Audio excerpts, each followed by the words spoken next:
And I come up sa isang idea na maghimo ko subtopic sa atong theme karon nga move on, entitled The Race of Life. So ayaw lang mo ka-confuse na nung gidala na mo ang pulo ng Race of Life for us to understand more sa atong theme, The Race of Life. Don't you know, and do you believe ba mga igsoon nga as Christians, we are runners? Tuo mo? Amen. Nga mga runners ta? Tingnan yung katapat nga brad, sister, runner ka? Kita, no? Runner kas Ginoo. Runner kas Ginoo. Oh. Okay. So, in spiritual aspect, as Christians, ganahan ko ngayong halimutan sa inyo una. There is no turning back.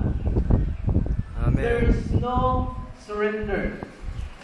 No retreat, no surrender. Until we reach the finish line. Katong mga nag-testimony ninyo, I hope na sa kinasing-kasing inyo yung gigawa sa Christ. And I want to share to you this morning ang title o ang subtopic na itong himo, The Race of Life. Ang luba sa kinabuhi. Di ba in a race, kung imo tanaw na ang Bible mga igsoon, sa Ephesians ni Paul, sa Ephesians, i-describe ni Paul ang atong life as, masaman, soldiers. Sa Philippians, nga akong ibasa, i-describe ni Paul ang atong life as sojourners.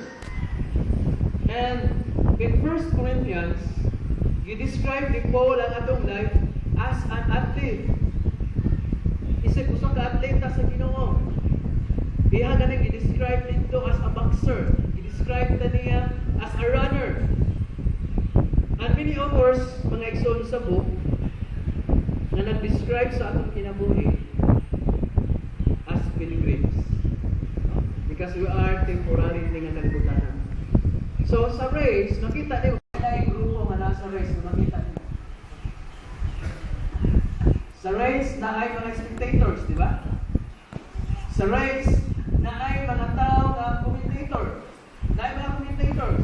Na ako'y mga cheerers. Ilabi na kung ang imong manok na naguna na yung yan. No? Kaya no? Imong cheer na siya ang mga tao. Sabot na siguro katapusta ka. No? Itaw. Watan din na tamapusta. Kunya, sa race po, na ako'y mga judges. Mauna ang nasa crowd kung na ay running race. Pero sultihan na mo, walay usa sa ilaha na makadawat sa prize. Only those who compete and only those who win the game, who win the race, will receive the prize. Amen? Amen. So kung if you are a Christian, wala natin mo gigamit ang mga talents nga yatag sa Ginoo sa imo ha. Wala natin mo gigamit ang imong mga kaalam nga yatag sa Ginoo for His glory. Kung dili ka papadayon sa pag-serve sa Ginoo, so tiyan ta kahit so, dili ka kadawat sa prize. No? Ang mga commentators, spectators, judges, cheerers, wala na sila dawat ng prize. Ang mudawat ang sa prize katulang nakadaot. Ha? Kisa may ganang kong prize mga igsoon. Ha? Ganahan prize, di ba?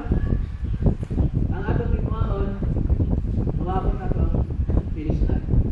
Naalam ko yung tulong ka point na atong i-share. Tulong ka points na i-share na ito karoon yung kabundagon. And I hope na naakay makuha ani the race of life.